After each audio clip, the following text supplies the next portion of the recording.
Hi, How Dr. about that? Cloud. Hi, Kelsey. How are you?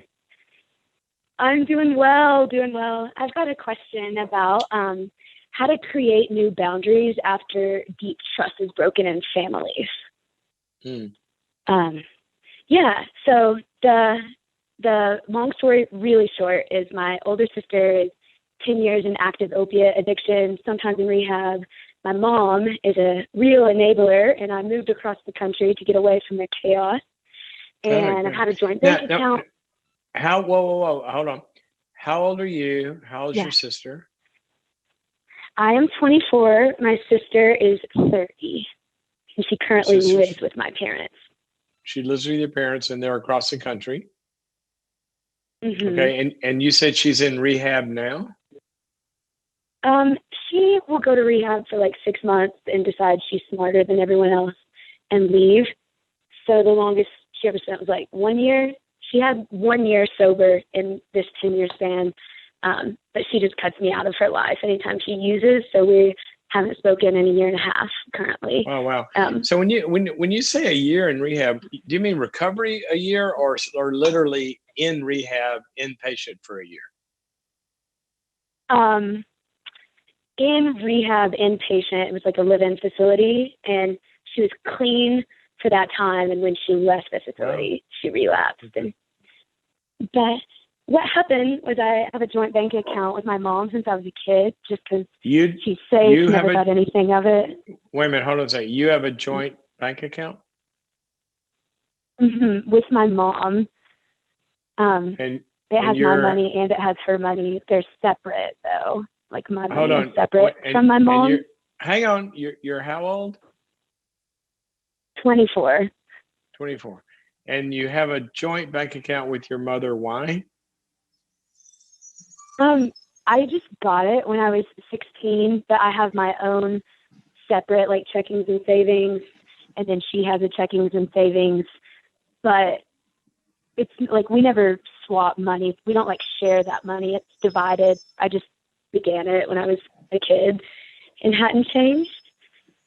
I have Okay. now because my mom took 8,000 of my dollars in savings to pay my sister's drug debt, and she lied to me about it, and really devastated me that she chose my sister's addiction over my well-being when I'm out here like really trying to be a good adult.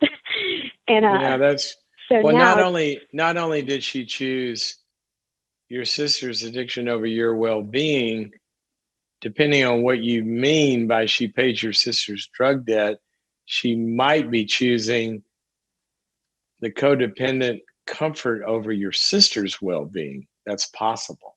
right, right, definitely, exactly that. And Yeah. it So birthed a what's your lot of question then? anxiety. And my question is, now that I've healed from going to counseling myself from it, I've healed in Yay! some ways. Oh yeah, Yay! I love counseling. And definitely have all my money separated from her, have my own account. Oh, you got out of the joint I bank account business. Yeah, definitely. Um, Okay. but my mom, she's never done anything. I had a little heart attack when you told me you had a joint bank account in an addicted family that's got, enabling patterns, and you're 24 years old and you live across the country. My hair started to catch I on fire a know, little bit there. I So know, I'm glad. rookie mistake. Yeah. But I've learned. So I want to come up with boundaries with my mom, but the problem is the lack of trust was birthed because of the way she relates to my sister. And so it's like, do I put a contingency on our relationship and say we can only be in a good relationship if you stop enabling? Because No, it no. feels like there's a third party in our relationship, but I don't want to cut my mom out of my life because she's Right. the most important person I No, have. no, no, no, no, no, Um, no, no. Not unless it interferes with you in some way. Um, and here's a number of reasons for that. That doesn't mean you don't set some limits and have some boundaries. Okay. But it would yeah, go now. I don't know. You tell me if this fits or not. And I want you to talk to your counselor about it. But here's probably the way I would do it. I'd say, let's talk about sister for just a second, Mom. Um, you and I love you, and I want a relationship with you. Okay. And we do Mhm. pretty well together, you and me. We're Mhm. fine. The times we don't do well together, it's because our relationship gets infected by sister's issues, which you and I have very, very, very different ways of that we would address those issues. Okay. So I Mhm. think you know my position. And if you want to know more, I would be glad to tell you, but I think you already know. I think I understand yours. We disagree. So here's what I'd like to do. I would like for us to have as good a relationship as we can, but as long as we're on, really, really different pages on what to do with sister, I would like to keep sister out of our relationship. I will relate to my sister in the way that works or doesn't work, and you can do that. I just don't want to be in this triangle with the three of us because that screws us up. How does that sound? That sounds like a good thing.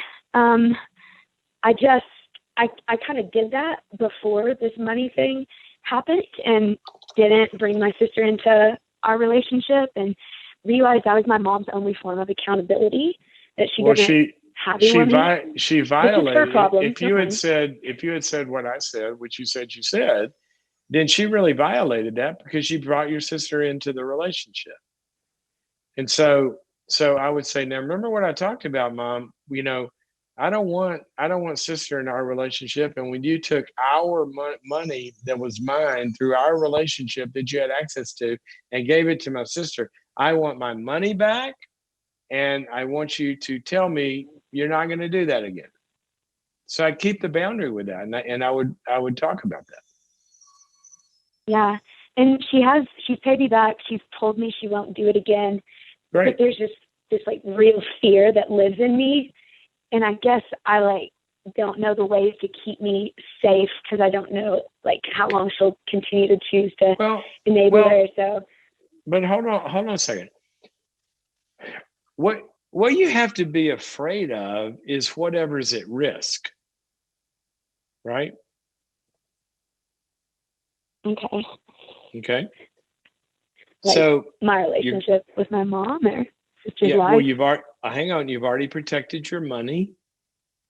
Okay. Yeah. Now it sounds like the other only risk with your mother is when she talks about or triggers you or something with something about your sister. Okay. Is that right?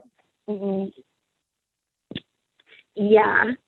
Or does she I does guess she I hurt just you does she hurt you in other ways?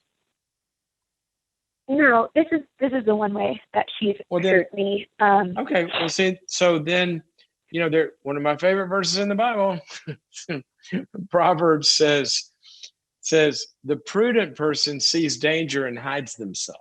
That's a boundary, right? So if you told your mom, I just don't want to talk about my sister, and if you're struggling with my sister, I don't want to talk about your struggles with my sister. I just want to leave her out of it until we all decide to, have some really, really structured way of dealing with her. So the way you protect yourself is that's going to stay out of it.